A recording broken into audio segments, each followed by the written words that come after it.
Hallo und herzlich willkommen zurück zu meinem Kanal.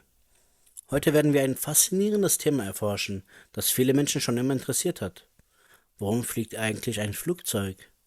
Wir werden die grundlegenden physikalischen Prinzipien, die hinter dem Flug stecken, aufschlüsseln und einfach verständlich erklären. Die 4 Grundkräfte des Flugs. Ein Flugzeug fliegt dank 4 Grundkräften, die auf es wirken. Auftrieb, Gewicht, Schub und Widerstand. Auftrieb. Der Auftrieb ist die Kraft, die ein Flugzeug nach oben drückt und den größten Teil der Schwerkraft ausgleicht. Aber wie wird der Auftrieb erzeugt? Dies geschieht durch die Form und Bewegung der Tragflächen. Ein Tragflächenprofil ist so gestaltet, dass die Luft über der Flügeloberseite schneller strömt als unter der Unterseite.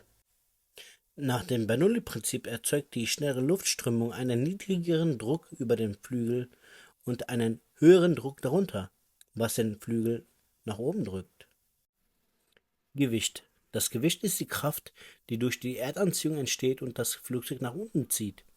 Der Auftrieb muss groß genug sein, um das Gewicht des Flugzeugs zu überwinden, damit es fliegen kann. Schub. Schub ist die Kraft, die das Flugzeug nach vorne treibt und wird durch die Triebwerke erzeugt. Egal ob Propeller oder Düsenantrieb. Das Ziel ist dasselbe, genügend Vorwärtsbewegung zu erzeugen, um Auftrieb zu erzeugen. Widerstand. Der Widerstand ist die entgegengesetzte Kraft zur Bewegung des Flugzeugs durch die Luft. Ähnlich wie bei einem Auto, das gegen den Luftwiderstand ankämpfen muss, erfährt auch ein Flugzeug Widerstand. Die Form des Flugzeugs, auch als Aerodynamik bekannt, hilft, diesen Widerstand zu minimieren. Um besser zu verstehen, warum ein Flugzeug fliegt, schauen wir uns 2 wichtige physikalische Prinzipien an: das Bernoulli-Prinzip und Newtons drittes Gesetz der Bewegung. Bernoulli-Prinzip.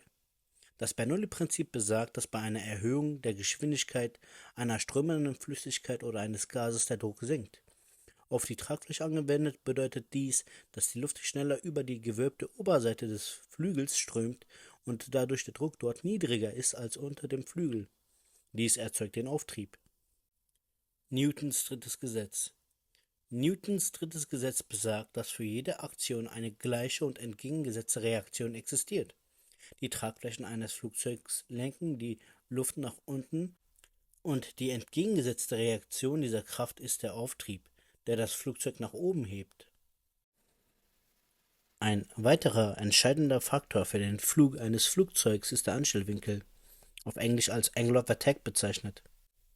Der Anstellwinkel ist der Winkel zwischen der Anströmungsrichtung der Luft und der Chordline der Tragfläche, also die gedachte Linie von der Vorderkante zur Hinterkante des Flügels. Ein größerer Anstellwinkel führt in der Regel zu mehr Auftrieb, da ein größerer Teil der Tragfläche die Luft nach unten drückt. Allerdings gibt es auch Grenzen. Wird der Anstellwinkel zu groß, kann es zum Strömungsabriss kommen, bei dem der Luftstrom nicht mehr gleichmäßig über die Tragfläche strömt und der Auftrieb dramatisch abnimmt. Dies bedeutet, Piloten müssen den Anstellwinkel sorgfältig kontrollieren, um den maximalen Auftrieb zu erzeugen, ohne einen Strömungsabriss zu riskieren. Moderne Flugzeuge sind mit Instrumenten ausgestattet, die den Anstellwinkel messen und den Piloten warnen, wenn er zu groß wird. Zusammengefasst kann man sagen, ein Flugzeug fliegt also durch das Zusammenspiel von Auftrieb, Gewicht, Schub und Widerstand. Die spezielle Form der Tragflächen und die Triebwerke ermöglichen es, den nötigen Auftrieb und Schub zu erzeugen, um den Widerstand und das Gewicht zu überwinden.